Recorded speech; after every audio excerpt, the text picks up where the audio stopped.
Shalom, salam sejahtera, senang bisa berjumpa lagi pada hari ini. Secara khusus memperingati hari kenaikan Tuhan Yesus ke surga.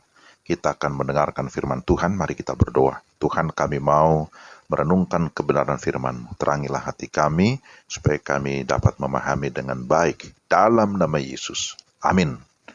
Firman Tuhan dari Kisah Para Rasul 1, ayat yang ke-11. Hai orang-orang Galilea, mengapakah kamu berdiri melihat ke langit? Yesus ini yang terangkat ke surga meninggalkan kamu, akan datang kembali dengan cara yang sama seperti kamu melihat dia naik ke surga.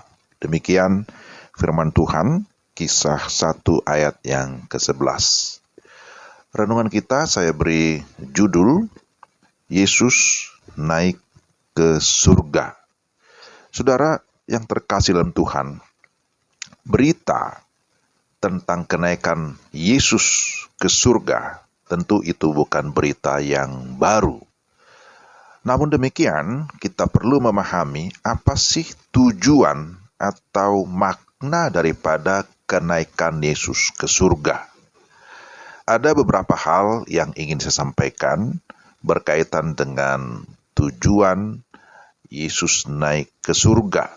Bahwa setelah Yesus bangkit, dia masih ada 40 hari menampakkan diri kepada para murid dan juga kepada banyak orang sebagai pembuktian bahwa ia benar-benar bangkit, ia benar-benar hidup dan disaksikan banyak orang, artinya itu sesuatu yang sah secara hukum, tapi juga peristiwa penampakan Yesus selama 40 hari juga meneguhkan ataupun memulihkan kondisi daripada murid-murid yang pada saat itu berada di dalam kesedihan, berada dalam kedukaan, berada di dalam kebimbangan, bahkan di dalam ketakutan.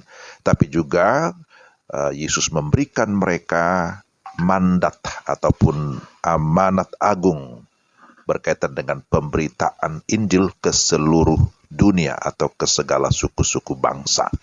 Barulah setelah itu Yesus naik ke surga. Pertama kita memahami bahwa tujuan Yesus naik ke surga adalah untuk menggenapi nubuat. Bahwa berita tentang kenaikannya ke surga itu sudah dinubuatkan, sudah dijanjikan bahwa memang ia harus mengalami proses. Ada penderitaan, ada kematian, ada kebangkitan dan naik ke surga.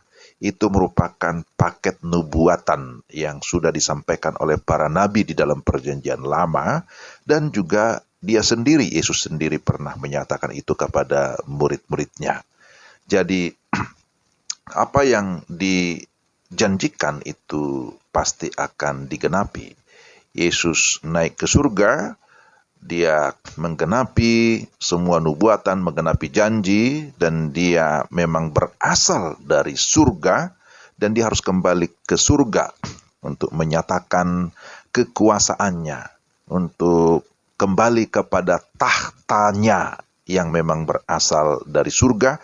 Dan dari surga, Yesus menyatakan kekepalaannya. Dia menjadi kepala gereja, dia menjadi pemimpin gereja, dia menjadi raja gereja yang kekal. Tapi yang kedua, bahwa tujuan kenaikan Yesus ke surga juga berkenan dengan penyediaan tempat. Dikatakan di dalam Yohanes pasal 14, aku akan kembali atau akan menyediakan rumah atau menyediakan tempat bagimu. Di rumah Bapakku banyak tempat tinggal. Demikianlah sabda atau firman dari Tuhan Yesus. Jadi jelas bahwa hal ini memberikan kita sebuah kepastian atau jaminan bahwa orang-orang yang sudah percaya dan terima Yesus sudah memiliki tempat, sudah memiliki coupling, ya, bahasa sehari-hari. Tuhan sudah menyediakan rumah yang kekal bagi orang-orang yang percaya kepadanya. Lalu yang ketiga, bahwa tujuan kenaikan Yesus ke surga adalah supaya ia mencurahkan Roh Kudus.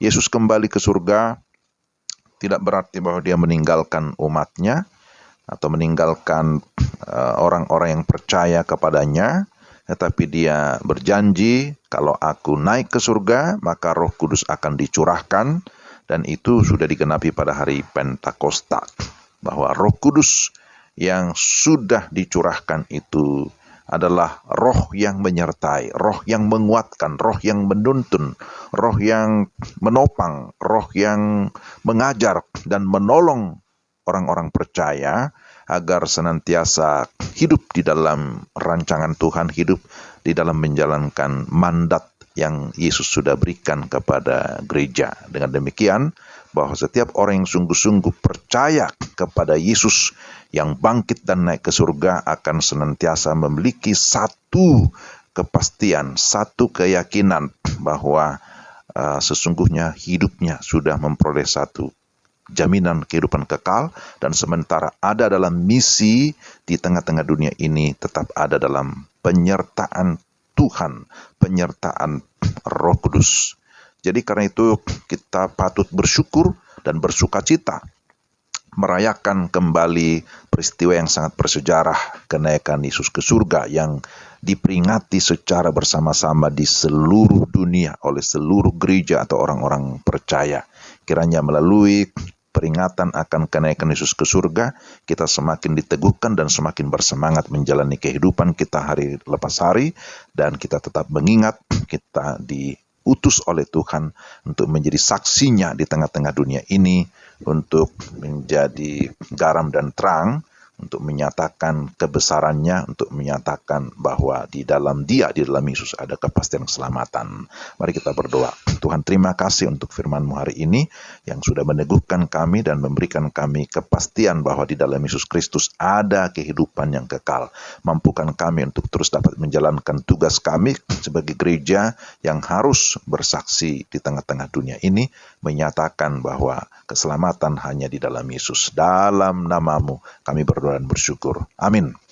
Demikian renungan kita. Tuhan berkati saudara sekalian. Selamat memperingati hari kenaikan Tuhan Yesus ke surga. Sampai jumpa.